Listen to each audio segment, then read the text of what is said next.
Friends, welcome to the ayurvedic mentor YouTube channel. आपण last लेक्चरमध्ये आपण क्रियाशारीर पेपर 2चा सिलेबस बघत होतो.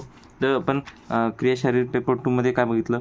क्रियाच्या पेपर 2मध्ये आपण पहिल्यांदा धातूचं इंट्रोडक्शन बघितलं.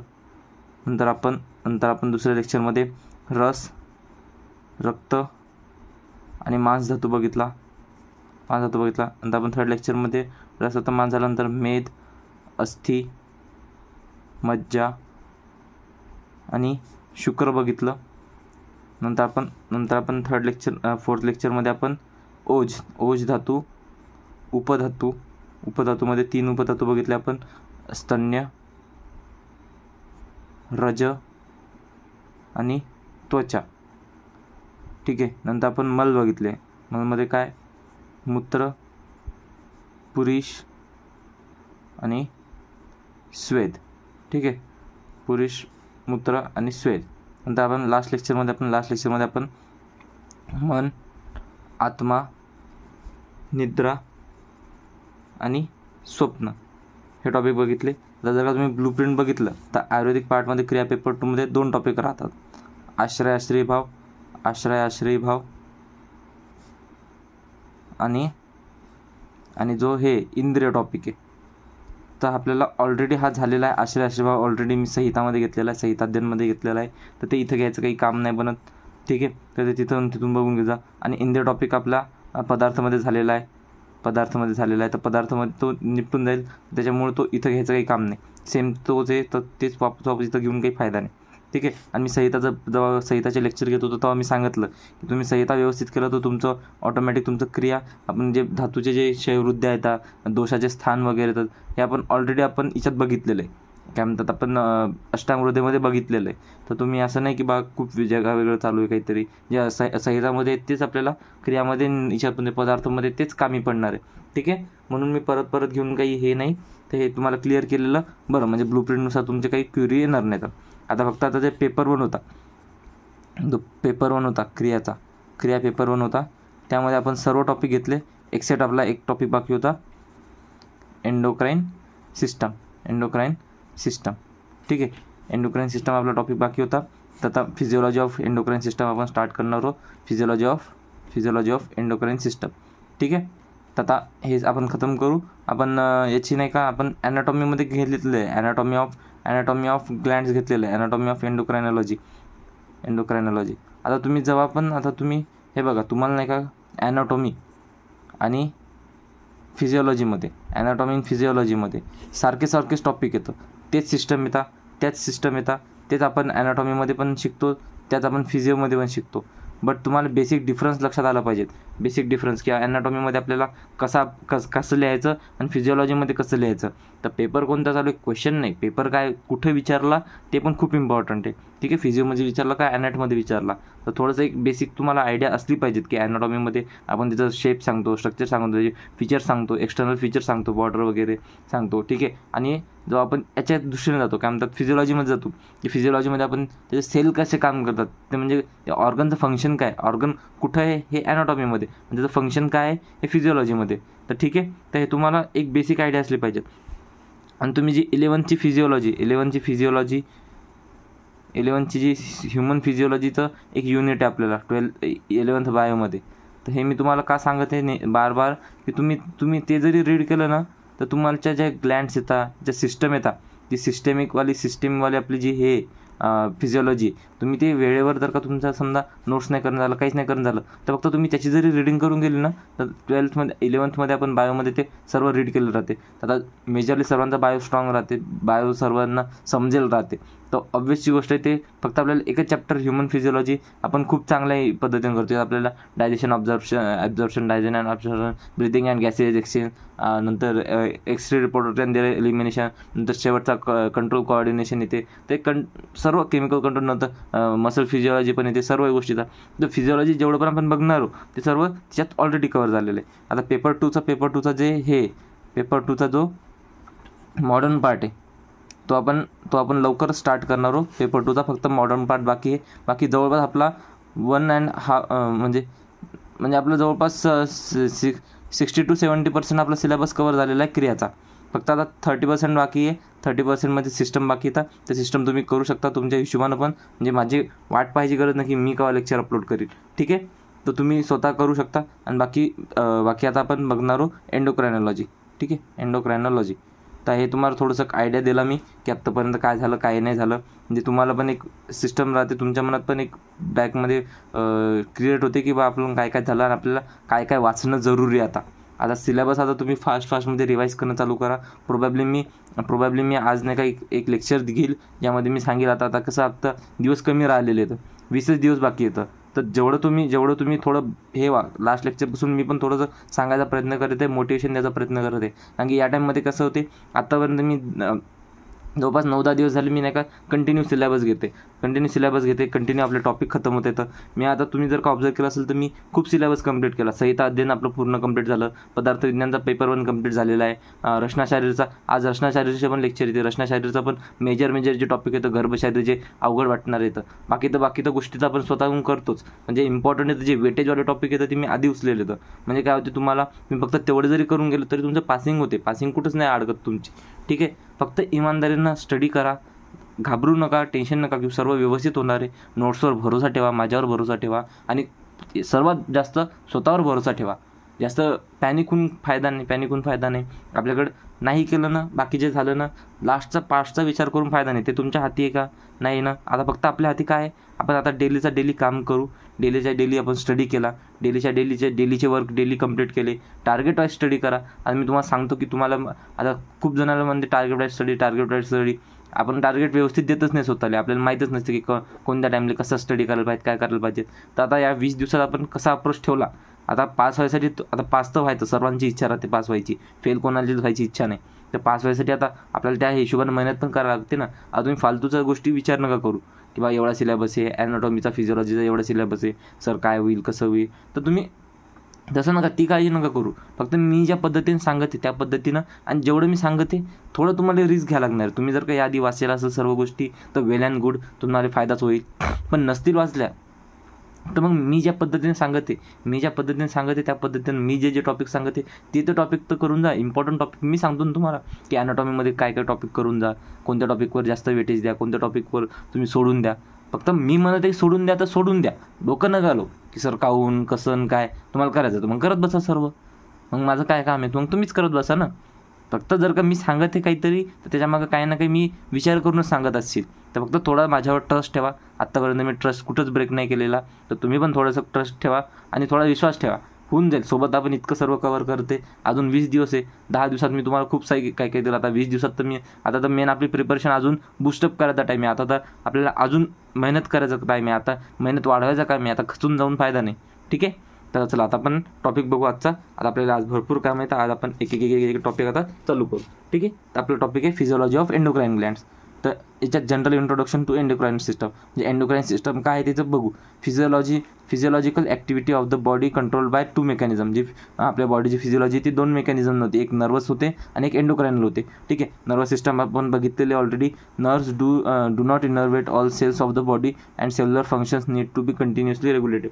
जे नर्वस सिस्टम राहते ते पूर्ण प्रत्येक सेलपर्यंत काम नाही करत, पोहोचत नाही. पण आपल्याला सेलचे जे सेल्युलर फंक्शन आहे सेल लेवलवर ते आपल्याला बेसिक स्ट्रक्चर काय सेल आहे आपल्या बॉडीचं, तर सेलचे फंक्शन आपल्याला कंटिन्युअसली चालू ठेवावं लागतात.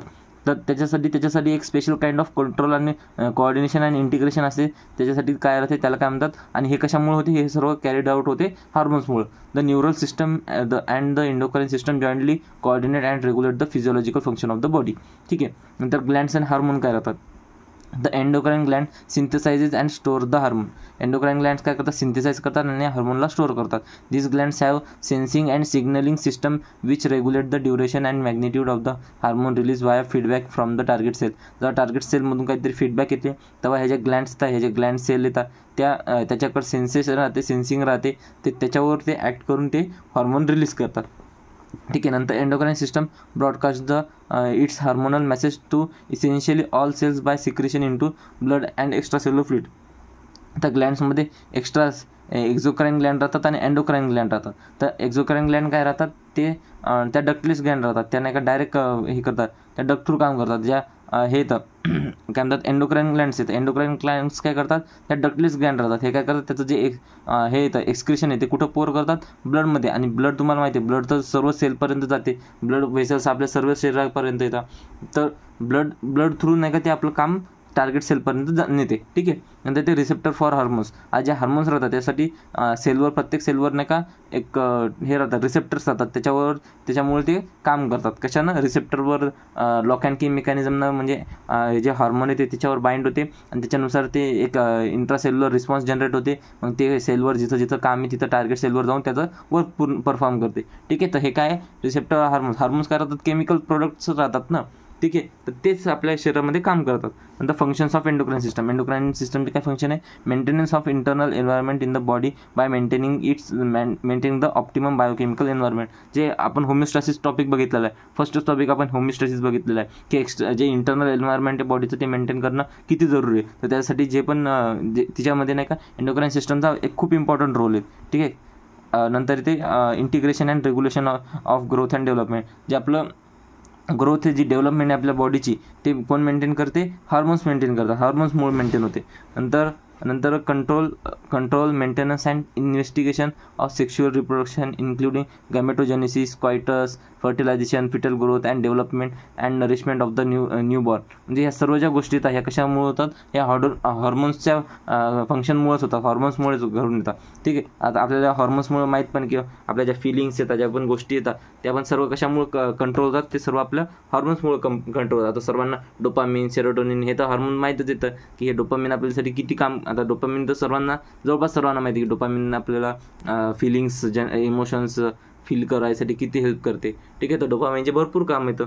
तसंच राहते की हे हार्मोनचे कामं राहतात. हार्मोन किती इम्पॉर्टंट राहतात हे तुम्हाला माहीतच आहे. थोडं आता ज्या हे राहतात, मुली राहतात, त्यामध्ये जे हार्मोन येते त्यांच्यामुळे काय चेंजेस येतात, आपल्यामध्ये हार्मोन्समुळे काय चेंजेस येतात हे तर आपल्याला माहीतच. हे तर क्वाईट आपल्याला फील होऊ शकते आपल्याला की हार्मोनल चेंजेस किती इम्पॉर्टंट राहतात, आपलं किती इम्पॉर्टंट रोल प्ले करतात. आपले मूड स्विंग्स होणं, आपल्याला मन न लागणं कोणत्या गोष्टीत, आपल्याला कोणती गोष्टामध्ये जास्त एक्साइटमेंट येणं, ते सर्व गोष्टी हार्मोन्समुळे होतात. ठीक आहे. नंतर classification and characteristics of hormone. तर हार्मोन्सचं क्लासिफिकेशन. ठीक आहे. तर क्लासिफिकेशन नाही का भरपूर बेसिक्सवर होते. तर फर्स्ट क्लासिफिकेशन बघणार ऑन द बेसिस ऑफ ॲक्शनच्या बेसिसवर.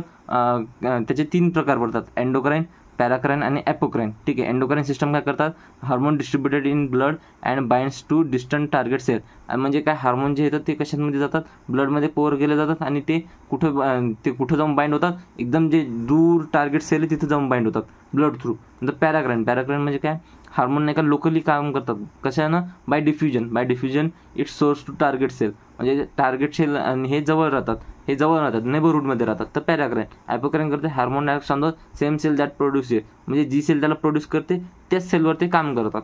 ठीक आहे. तर हे काय, ही ॲपोक्राईन सिस्टम.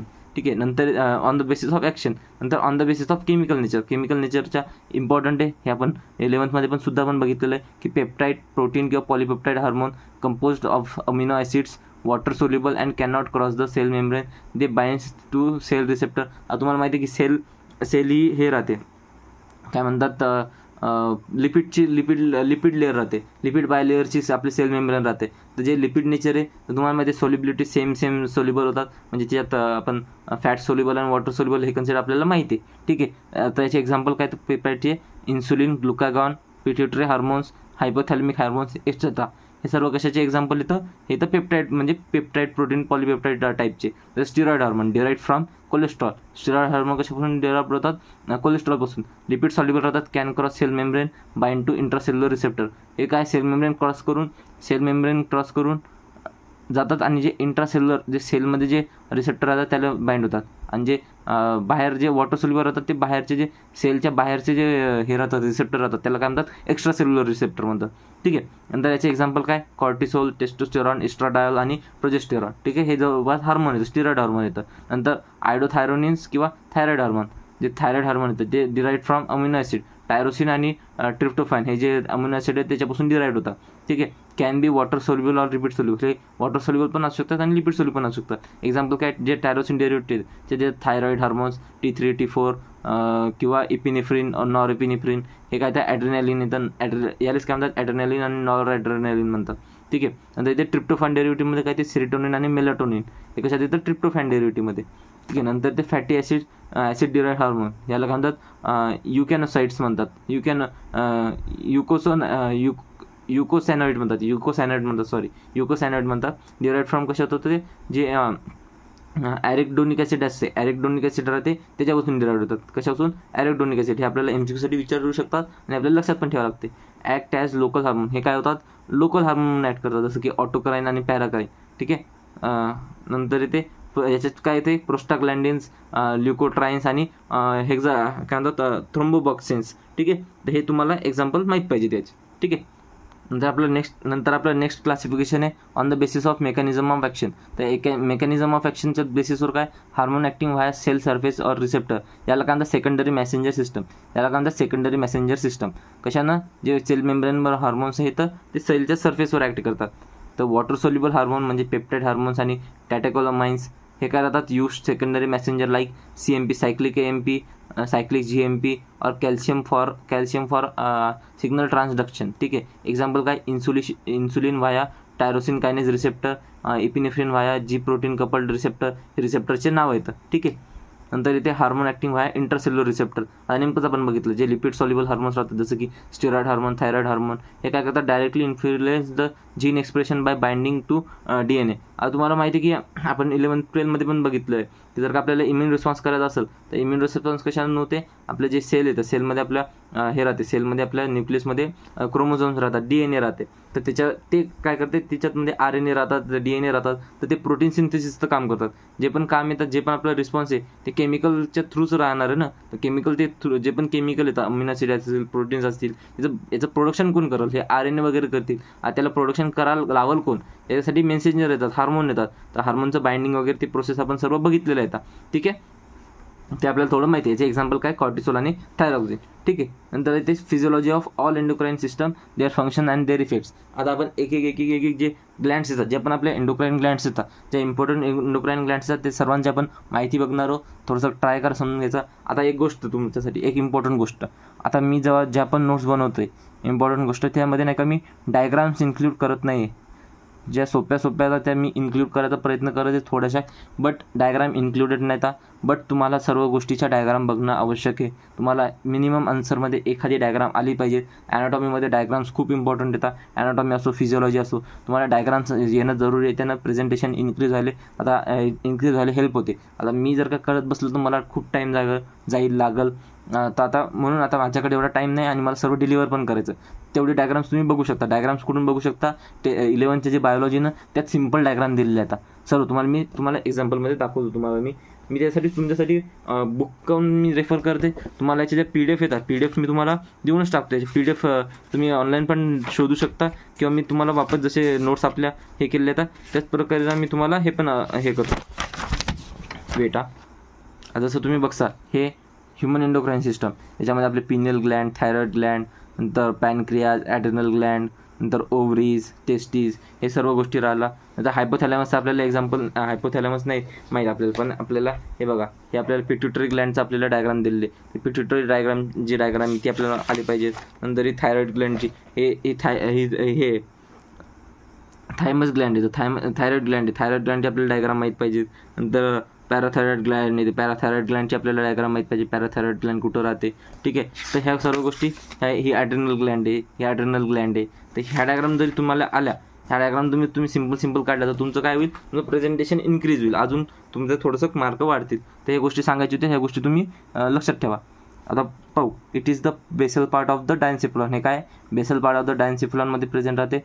हे काय राहते, डायन्सिफलॉन कुठं राहते, फोरब्रेनमध्ये. रेग्युलेट्स काय करते, wide spectrum of body function. हे काय करते, वाईड स्पेक्ट्रम ऑफ म्हणजे खूप सारे फंक्शन परफॉर्म करते. हायपोथॅलॅमस काय करते, it contains several groups of neurosecretory cells called nuclei which produce hormone. याच्यात काय राहतात, याच्यात न्यूरोसिक्रेटरी सेल्स राहतात, त्याला काय म्हणतात, न्यूक्लिया म्हणतात, which produce hormone. These hormones regulate the synthesis and secretion of pituitary hormone. हे काय करतात, कोण, हायपोथॅलॅमसचं जे न्यूरोसिक्रेटरी सेल आहे, न्यूक्लिया, ते काय करतात, सिंथेसिस आणि सिक्रेशन मेंटेन करतात कशाचं, पिट्युटरी हार्मोन्सचं. The hormones produced by hypothalamus are of 2 types. जे हायपोथॅलॅमसचे हार्मोन्स येतात ते 2 टाईप येतं. The releasing hormone which stimulate the secretion of pituitary hormones आणि inhibitory hormones which inhibit the secretion of pituitary hormone. म्हणजे काय करते hypothalamus, in short hypothalamus pituitary ग्लँडला कंट्रोल करायचं काम करते.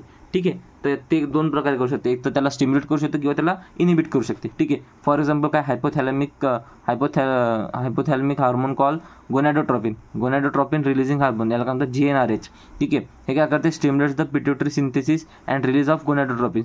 तर गोनॅडोट्रॉपिन रिलीजिंग हार्मोन GnRH काय करते, रिलीजिंग हार्मोन आहे. हे कोण सिक्रेट करते, हायपोथॅलॅमस सिक्रेट करते. हे ॲक्ट कशावर करते, पिट्युटरीवर ॲक्ट करते. मग पिट्युटरी काय करते, पिट्युटरी गोनॅडोट्रॉपिन रिलीज करते. तर ही अशी प्रोसेस आहे. ठीक आहे, हे लक्षात ठेवा. ऑन अदर हँड जर का आणि याचं उलट काय, सोमॅटोस्टॅटिन फ्रॉम हायपोथॅलॅमस, जे हायपोथॅलॅमस आहे ते काय करते, इनिबिट करते रिलीज ऑफ ग्रोथ हार्मोन. जे GH आहे, GH कोण रिलीज करते, पिट्युटरी हार्मोन. पण सोमॅटोस्टॅटिन काय करते, सोमॅटोस्टॅटिन हे GHवर हे पिट्युटरीवर ॲक्ट करते आणि GHचं सिक्रेशन स्टॉप करते, इनिबिट करते. ठीक आहे, hormones originated in the hypothalamic neurons pass through axons and are release from their nerve ending. जे नर्व एंडिंग राहतात, आपण नर्व स्ट्रक्चर बघितलेलं आहे न्यूरॉन्सचं. तर न्यूरॉन्समध्ये माहिती आहे तुम्हाला सायटॉन राहते, सेल बॉडी राहते, नंतर डेंड्राइट्स राहतात त्याचे, आणि नंतर शेवटी जे ॲक्झॉनल एंड राहते, जे सायनेटिक नॉब राहतात, तिथून आपलं केमिकल मेसेंजर रिलीज होतात. तर तिथूनच आपली इथं हार्मोन रिलीज होतात. ठीक आहे, आणि ते आणि हे कशाचं फंक्शन हे करतात, जे नर्व एंडिंग्स आहेत ते रिलीज होतात आणि ते सर्व फंक्शन रेग्युलेट करतात. आणि this hormones reach pituitary gland through portal circulatory system and regulate the function of anterior. हे कशाचे फंक्शन हे करतात, कंट्रोल करतात, अँटेरियर पिट्युटरीचे. The posterior pituitary is under direct control of neural regulation.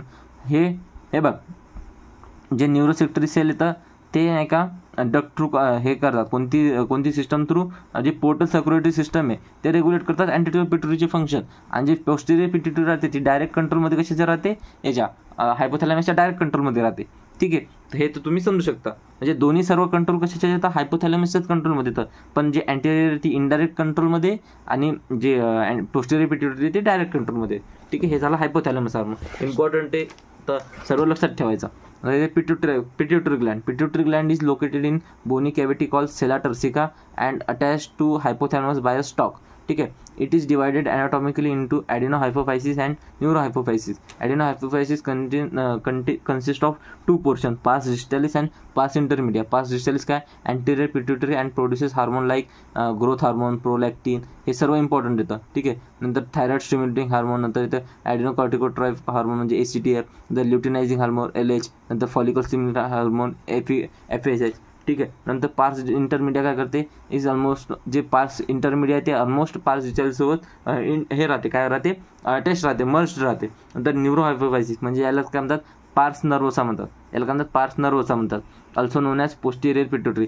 He direct कंट्रोलमध्ये राहते कशाच्या, याच्या काय म्हणतात, हायपोथॅलॅमसच्या. म्हणजे हे जे हार्मोन येतं हे काय करते, स्टोअर करते. आणि हार्मोन कोणते, ऑक्सिटोसिन आणि व्हॅसोप्रेसिन. हे रिलीज कोण करते, रिलीज हायपोथॅलॅमस करते, स्टोअर करत होतात पोस्टेरियर पिट्युटरीमध्ये. ठीक आहे, आणि तिथून काम करतात. ॲक्च्युअली सिंथेसाइज तेच हायपोथॅलॅमस करतात आणि ट्रान्सपोर्टेड ॲक्झॉन टू न्यूरोहायपोफायसिस. ठीक आहे, नंतर over secretion of GH stimulation abnormal, म्हणजे जर का GH हार्मोनचं ओव्हर सिक्रेशन काय करते, abnormal growth of body leading to gigantism. हे गॅगॅन्टिझम हे होते, डिसीज होते. नंतर and low secretion of GH काय करते, स्टंटेड ग्रोथ रिझल्टिंग पिट्युटरी म्हणजे डॉर्फिझमला हे करते.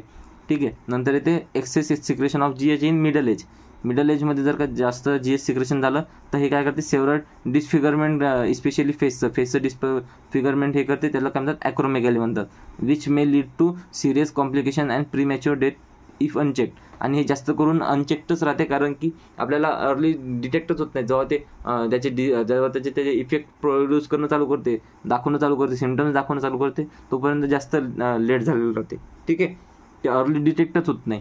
Prolactin रेग्युलेट्स the growth of memory glands and formation of milk. नंतर ते प्रोलॅक्टिन काय करते, रेग्युलेट्स growth of memory glands and formation of milk. नंतर ते TSH काय करते, stimulate the synthesis and secretion of thyroid hormone from the thyroid Gland. नंतर ते ACTH म्हणजे ACTH काय, ॲसिटिल ॲड्रिनोकॉर्टिकोट्रॉपिक हार्मोन काय करते, stimulate synthesis and secretion of hormone called androgen from testis. Androgen कोण रिलीज करते, टेस्टिस रिलीज करते.